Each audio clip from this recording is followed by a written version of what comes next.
Hello, welcome, Cabbage here. Let's continue with Dark Souls Remastered. This is after Anor Londo, so we're using the Lord Vessel, teleporting around. We'll look at Bed of Chaos first. And then we'll skip to the center portion. This was not bad, actually. First try, I got the left side. It took 2 tries to get the right side. And then first try here, in the center. The key to success was the Eagle Shield here. This is a great shield, and very light, so I can wield it pretty well. Oh, barely survived that. But yeah, just keep that shield up, and you can take the hits from the arms fairly well. You will get moved around. You might get pushed down into the pit and then die, but not a lot of damage. And you won't fall over, so yeah, that was pretty successful. Next, let's look at Nito. And then I have a Divine-infused Gargoyle's Halberd. And then I got this this lantern that you can wear on your head.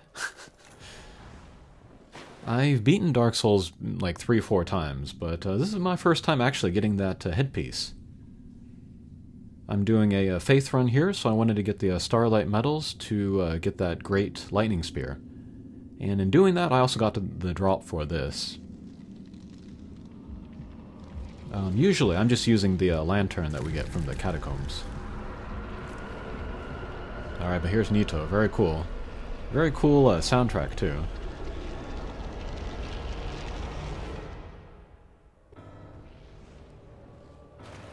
Alright, we'll double hand the Gargoyle's Halberd. And then since it is Divine Infused, I'll be able to take down these skeletons permanently.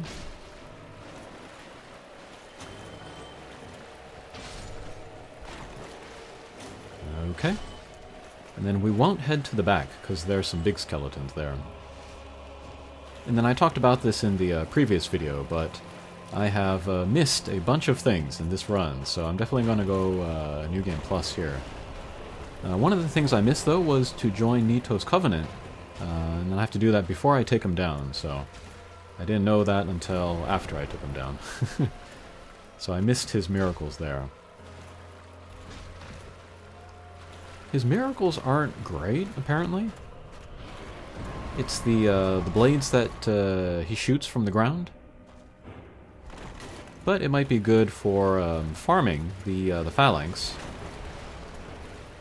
in the Painted World DLC. But yeah, I'm not going to have that. I'm not going to have Wrath of the Gods. And so I'm not going to really have a good farming spell. So I'm just not going to farm levels this run. I think in this video I'm around level 70 or so, which is pretty low. Usually when I go through Dark Souls and then I get access to the leveling area, that farming area, I'll go to 100 or so. But yeah, level 70 here. And then most of these bosses, actually, I'm going to get them first try. So even though I'm getting, or even though I am playing at lower level, I'm getting clears faster. I think I'm just improving at these games.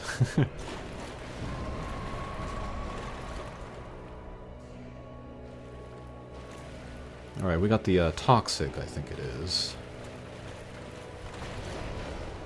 We'll just live with it. Alright, keep up the spin to win. 2 hits on that 2-handed charge attack. R2, rather.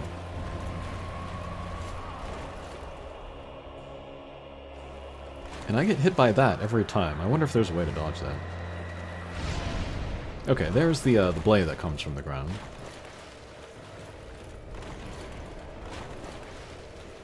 Alright, get behind. Spinning attack. Missed somehow. Okay, there goes Nito. Oh, I haven't looked into these bosses' souls. I don't know what weapons they give me. I'll have to look at that later.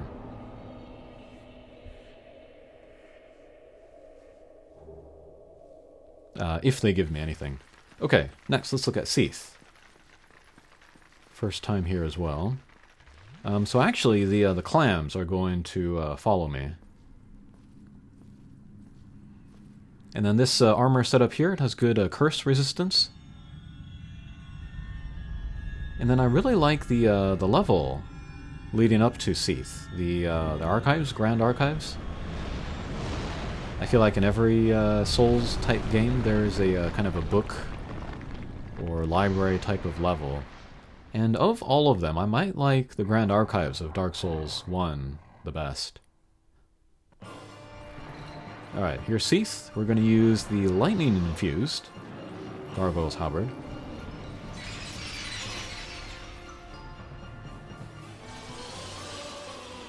Alright, here come the oysters. I'm gonna wait for Seath to break this immortality thing. And I was very worried about the oysters, but it turns out that Seath's attack will damage them, so don't have to worry about that. And then if I cut the tail of Seath here, I can get the Moonlight Greatsword. But I'm not going to use it with this character. I think it scales off intelligence or something, and I'm not really going to raise that, so yeah. Okay, so yeah, there's Seath's tail, taking down the oysters there. Very helpful.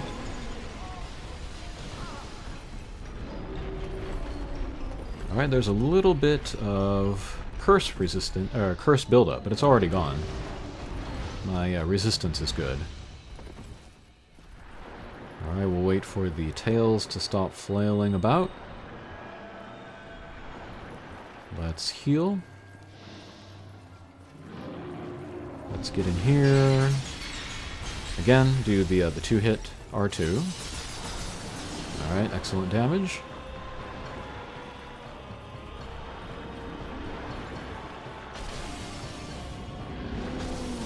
Okay. Okay. Usually I hit Seath from the back. But this time, I thought I would try from the front. That worked out fine.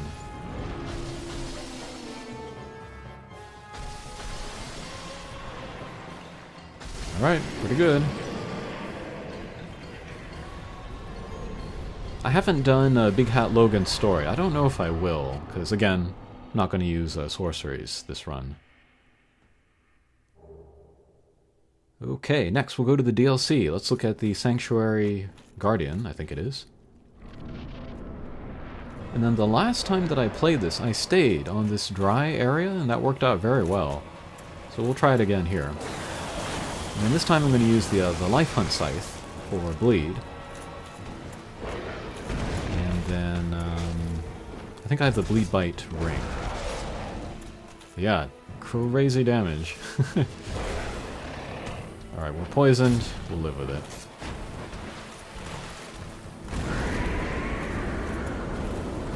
But yeah, here too, going to be a pretty smooth clear. I don't know if it has to do with staying on this dry land area, but I'm going to keep doing this from now on. Okay. Spam R1, take him down. First try. Okay, and then let's look at Artorias. I did not get this guy first try. But this is probably going to be the jankiest Artorias clear ever. Artorias, sorry. But this run, I meant just to kind of test, like, damage output. So I'm actually going to use 3 different weapons here. We'll start with the Divine Infused Gargoyle's Halberd. So that gets 123. Damage there. And then I'm wearing Havel's armor. With the Havel's ring, I can get the medium roll, which is fine with me. But with the Havel's armor, you know, it gets good damage mitigation. But also good poise, so I won't get knocked over very often if I get hit. So that will make it easier for me to roll afterwards, or perhaps heal, so yeah.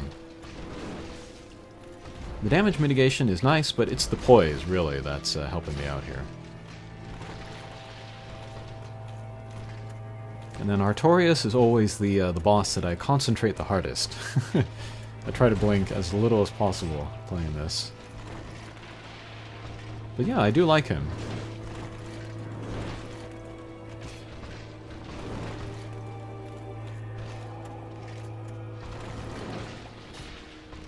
And then he only has the use of his right arm. His left arm is just kind of hanging useless. Okay, so here we'll change to the lightning infused. This is on a lower level, but we'll check the damage anyway. If I can hit him. Okay, 120. Not that much difference. But yeah, Artorias has like high resistances. Just against everything, so nothing's really going to do good damage against him.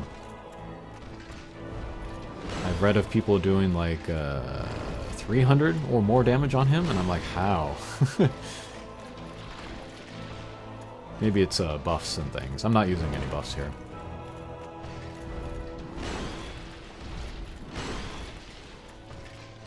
But I like these two gargoyle halberds. The lightning one here, you know?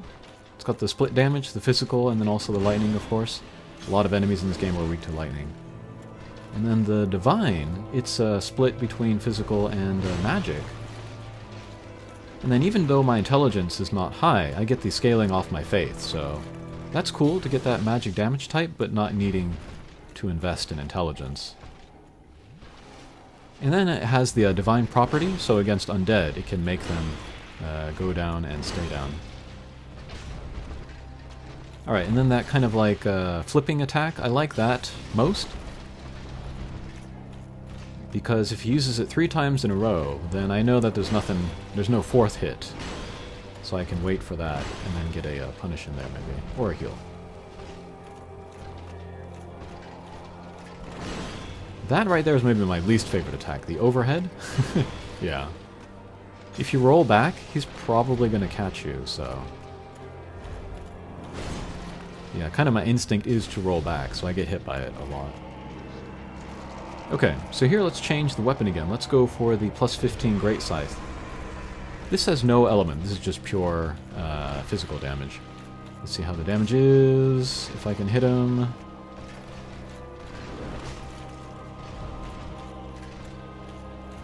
But yeah, I was intending this just to be a run to test the different weapons against each other. Okay, 150, that's better. But I ended up getting the clear.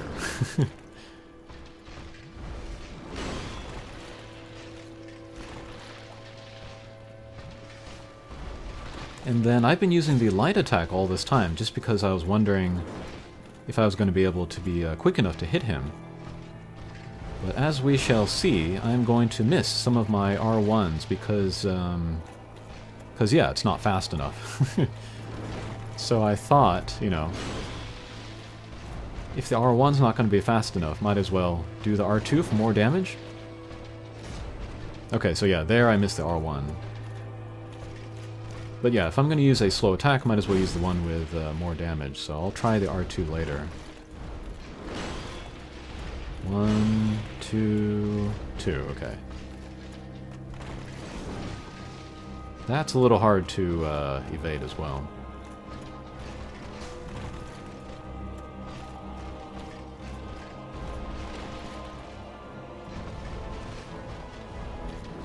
One, 2, 3. Okay, we can punish here.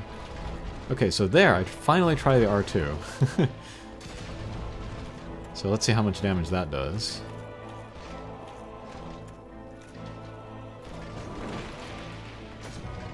Nope, missed the R1 again.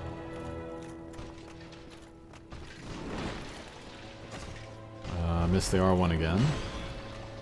Although I don't know if it's speed, maybe it's just like auto target is not helping me there. Alright, R2. Ooh, 260. That's almost twice, so I should have been using that all this time. And then I have the Great Lightning Bolt for when he changes phases. That was what I was typically doing until I got to this run where I was just testing weapons against each other. Okay, this R2 is doing much better. Since it has that little kind of running beforehand, it makes it so it's easier to hit the guy, actually. Okay, one more. Alright, that's Artorius. Not too shabby. Alright, thanks for watching. We'll see you again. Take care.